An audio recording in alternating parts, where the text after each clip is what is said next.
পদত্যাগ হয় কী করে? আমি ওনাদের মাফ করবেন, দেহত্যাগ বলতে আমি ওনার মৃত্যু চাইছি না। দেখে যান বিজেপির শাসনকালটা কেমনভাবে চালাতে হয়। বাঁকুড়ার রাস্তায় গেরুয়ার ঝড়, উপচে পড়া ভিড়, ঢাকের তালে নাচ, আবিরে রঙিন শহর, জয়ের উচ্ছ্বাসে মাতল গোটা এলাকা। কি চলছে এখন বাঁকুড়ায় জানাবো আজকের এই প্রতিবেদনে। নমস্কার বন্ধুরা, আপনারা দেখছেন voice of Bankura, presented by Medicare, বাঁকুড়ার বিশ্বস্ত ডায়াগনস্টিক অ্যান্ড পলিক্লিনিক সেন্টার। গতকাল বাঁকুড়া বিধানসভা 10 নম্বর ওয়ার্ডে দেখা গেল এক বিশাল বিজয় মিছিল। বিজেপির কর্মী সমর্থকদের উপস্থিতিতে কার্যত জনসমুদ্রে পরিণত হয় গোটা এলাকা।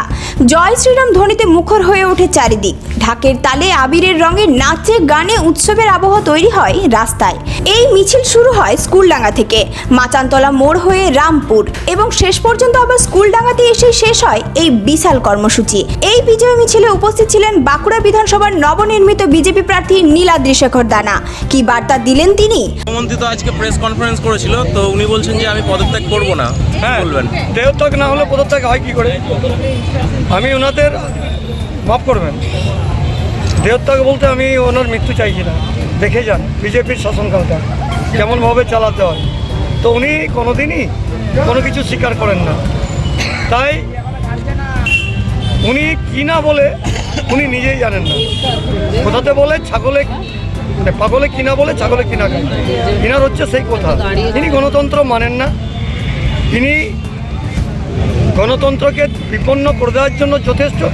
15 বছর ধরে পশ্চিমবাংলার মানুষ পরিত্রাণ পেতে চেয়েছিল, পরিত্রাণ দিয়েছে, তাকে বিদায় দিয়েছে, বিদায় ঘণ্টা বেজে গেছে, তাকে বিদায় ঘণ্টা বাজিয়ে দিয়েছে আমাদের সম্মানীয় বিরোধী দলনেতা শুভেন্দু অধিকারী মহোদয়। এবং এটা একটা ইতিহাস তৈরি হলো, পরপর দুবার বিরোধী দলনেতার কাছে হেরে গিয়ে ইতিহাস তৈরি হয়েছে এবং সেই ইতিহাসকেও উনি স্বীকার করেন না।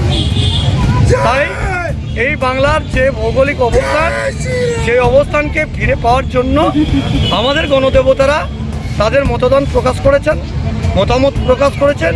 206খানা কেন্দ্রের শক্তি নিয়ে আজকে পশ্চিমবঙ্গে ক্ষমতায় এসেছে।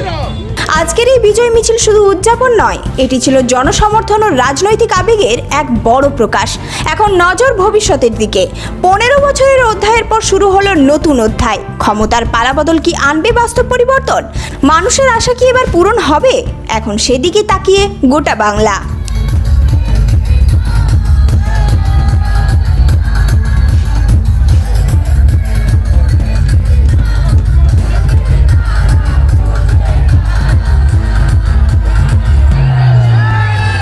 এই ধরনের গুরুত্বপূর্ণ খবর সবার আগে পেতে আমাদের চ্যানেলটি সাবস্ক্রাইব করুন আর ভিডিওটি শেয়ার করতে ভুলবেন না। আপনার মতামত কমেন্টে জানান আর লাইক শেয়ার করে ভয়েস অফ বাঁকুড়ার পাশে থাকুন।